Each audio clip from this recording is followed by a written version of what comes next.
Assalamualaikum warahmatullahi wabarakatuh. Selamat malam, sahabatku, kerabat, keluarga tercinta dimanapun berada. Salam sejahtera juga untuk kita semua. Berharap dan berdoa semoga kita semua selalu dalam keadaan sehat walafiat. Amin. Tentunya kita sama merasakan berada di keadaan yang memprihatinkan. Dalam keadaan situasi pandemi ini, kita tetap harus selalu optimis, happy, jangan cemas, banyak berdoa, jaga kesehatan, dan tawakal. Insya Allah itu yang terbaik untuk kita semua. Sayang-sayangku, malam ini saya atas nama keluarga ingin menyampaikan kepada semua, mungkin berita ini cukup akan mengejutkan untuk yang mungkin masih belum tahu sama sekali, tapi mungkin berita ini juga menjadi berita yang sudah mungkin dinanti-nanti. Ya, saya akan menyampaikan di sini. Alhamdulillah wa syukurillah. Hari ini, malam ini adalah malam ke-11 Umi Elvi yang saya cintai, yang kita semua cintai, kembali berada di rumah saya setelah hampir 19 hari ya, 19 hari dirawat di rumah sakit Pondok Indah Bintaro. Alhamdulillah, innalillahi wa inna ilaihi rajiun. Memang kemarin kita menghadapi ujian yang cukup mengejutkan untuk kita semua, yaitu Umi dinyatakan positif COVID. Dalam kesempatan ini saya bersyukur pertama-tama kepada Allah dan kepada semua yang sudah mendoakan kesehatan bagi Umi, hingga alhamdulillah Umi dan kita semua bisa melalui ujian ini dengan tetap bersabar, tabah menerima apa yang menjadi ketetapan Allah. Di kesempatan ini juga saya ingin menyampaikan mohon maaf kepada semuanya. Keputusan kami keluarga untuk tidak menyampaikan berita sakitnya Umi adalah semata karena kami tidak ingin menambah kepanikan. Terus terang, pada saat itu kami semua sekeluarga amat sangat kaget dan cukup panik tentunya, karena memang sesungguhnya kami sekeluarga, Umi, 2 rumah, saya dan rumah Umi adalah insya Allah hamba-hambanya Allah, masyarakat yang juga mendukung dan mematuhi program pemerintah yang kita tahu bahwa kita harus menjaga untuk tidak terlalu banyak keluar rumah. Itu yang kami lakukan, sehingga kami cukup kaget begitu ternyata Umi beberapa hari sakit.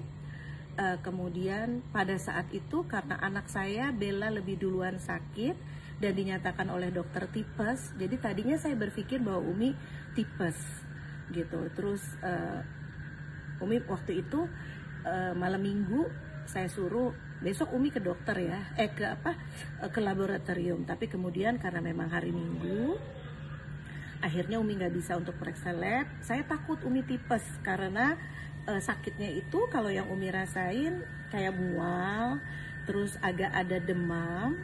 Tapi pada saat itu memang sempat keluar, kayaknya kok nggak bisa nyium bau gitu. Saya sempat bilang, kok kayak COVID. Tapi Umi ralat, dia bilang Umi pernah kayak gini.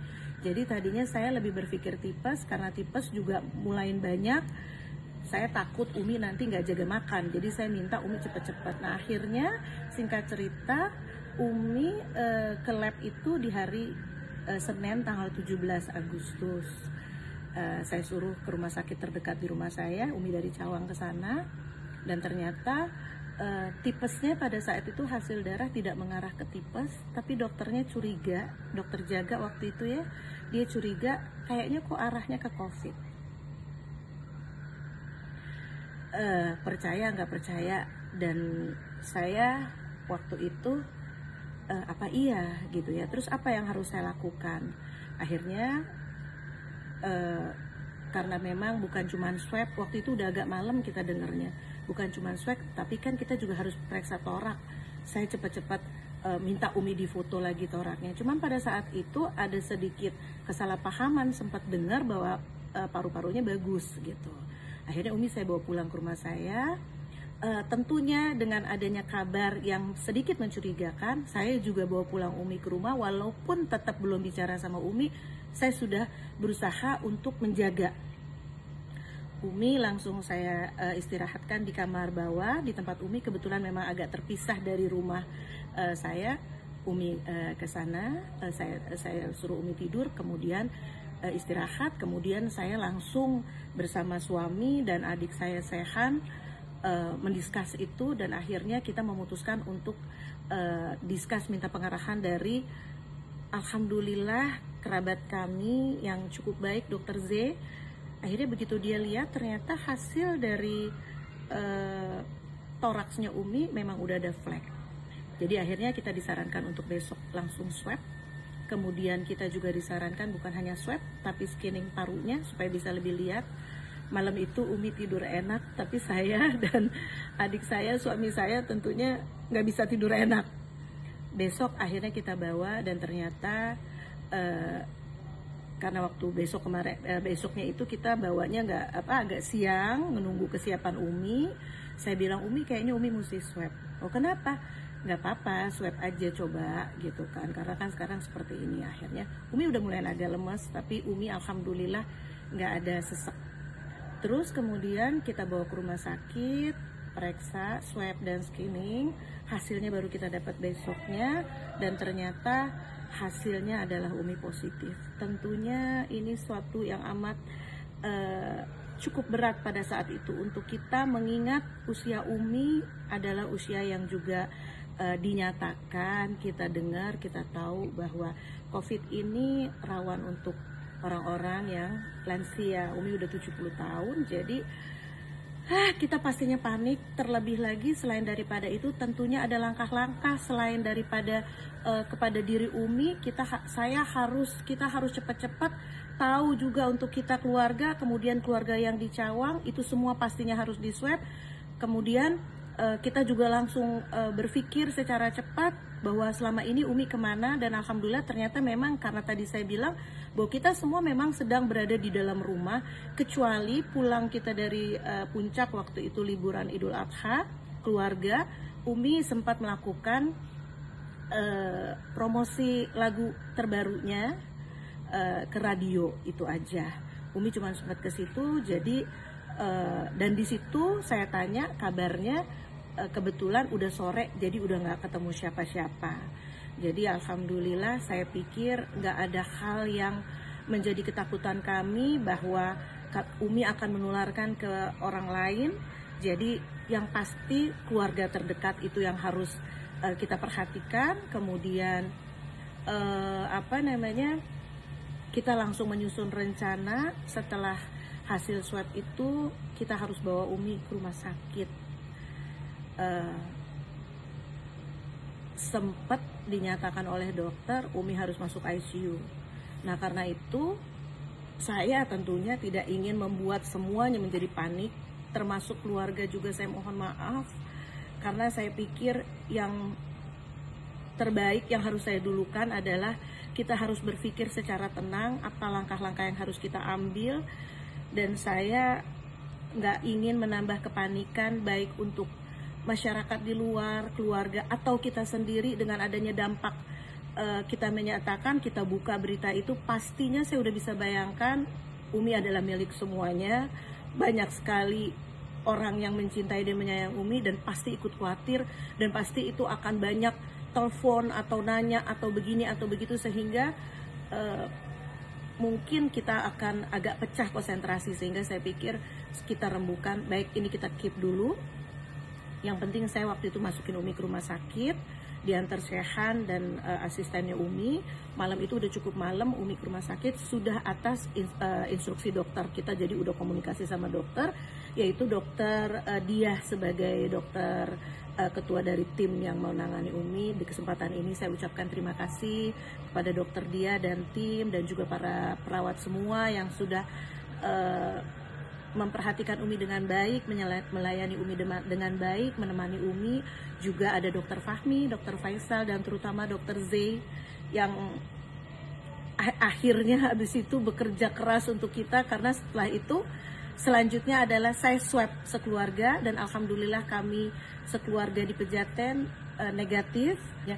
Ceritanya panjang, nanti insya Allah 3 hari lagi Umi selesai menjalankan isolasi di rumah, di mana dokter menyarankan setelah dirawat 19 hari di rumah sakit, kepulangan Umi di rumah juga harus Umi taati dengan menjalankan isolasi lagi selama 14 hari. Alhamdulillah hari ini sudah berjalan 11 hari. Insya Allah mudah-mudahan setelah ini kita semua akan berkumpul sama Umi dan semuanya bisa lihat Umi bisa menjelaskan detailnya, bisa berbagi, bisa mungkin menceritakan apa yang dia rasakan. Jadi itu semua insya Allah akan kita sampaikan di pertemuan berikutnya. Di kesempatan ini sekali lagi saya mohon maaf, beribu-ribu maaf. Mudah-mudahan semua mengerti bahwa sama sekali bukan ingin menutup diri, bukan maksud kami menutup ini karena hal-hal yang lain, tapi karena semata kami ingin lebih bisa berkonsentrasi dalam merawat Umi, bisa betul-betul memutuskan semuanya dengan lebih baik, dengan lebih tenang, karena memang pada saat itu kondisinya Umi, alhamdulillah wa syukurillah, Umi tidak mengalami sesak nafas, tapi sedikit lemes dan ternyata ada pengentalan darah. Itu aja yang bisa saya sampaikan. Nah, untuk semuanya, barangkali kalau boleh saya kembali mengingatkan bahwa ini nggak bisa kita anggap enteng, dan ini nggak bisa kita biarkan terus berlanjut keadaan seperti ini. Maka kesadaran dari kita semua itu amat sangat penting. Mari kita sama-sama memiliki kesadaran yang tinggi. Kita semua pasti ingin cepat keluar dari masalah ini, dan cara yang paling jitu adalah dengan membatasi keluar rumah, menjaga jarak, memakai masker. Saya pun di rumah sekarang ini dengan kejadian ini semuanya harus memakai masker, karena kita tahu yang sekarang terjadi, yang sekarang terbanyak adalah OTG, orang tanpa gejala. Jadi jangan pernah berpikir kelihatannya sehat terus kemudian kita melupakan protokol kesehatan. Jangan pernah seperti itu. Apapun ceritanya, tetap di hati kita pasti selalu saling cinta. Kita tidak salaman sekarang, tidak berjabat tangan, bukan berarti hilang rasa hormat, bukan berarti hilang kasih sayang. Tidak, kita menjaga jarak pun seperti itu, bukan karena itu, tapi keadaan yang sedang membuat kita seperti ini, dan itu yang memang harus kita ikuti untuk memutus rantai penyebaran virus ini. Insya Allah mudah-mudahan cuci tangan, jaga jarak, pakai masker, tidak keluar rumah jika tidak punya keperluan yang mendesak, itu yang terbaik untuk kita. Mudah-mudahan kita semua bisa terjaga, bisa selalu sehat, panjang umur, dan mudah-mudahan kita bisa saling mencintai dengan menjaga, mematuhi protokol kesehatan. Insya Allah, Allah selalu melindungi kita. Insya Allah kita selalu dalam rahmatnya, dan insya Allah kita semua baik-baik saja. Terima kasih, sekali lagi mohon maaf, sekali lagi terima kasih untuk semua doa. Alhamdulillah saya bisa tetap menerima doa dari semuanya, dan saat ini saya menyatakan maaf sekali lagi. Semoga semua bisa mengerti dan bisa mendoakan kita semua, terutama Umi. Insya Allah mudah-mudahan semakin sehat, semakin kuat, semakin bisa menjaga diri dengan baik untuk kita semua, dan insya Allah kita panjang umur fi taatillah. Mohon maaf lahir dan batin. Terima kasih banyak. Assalamualaikum warahmatullahi wabarakatuh. Muah.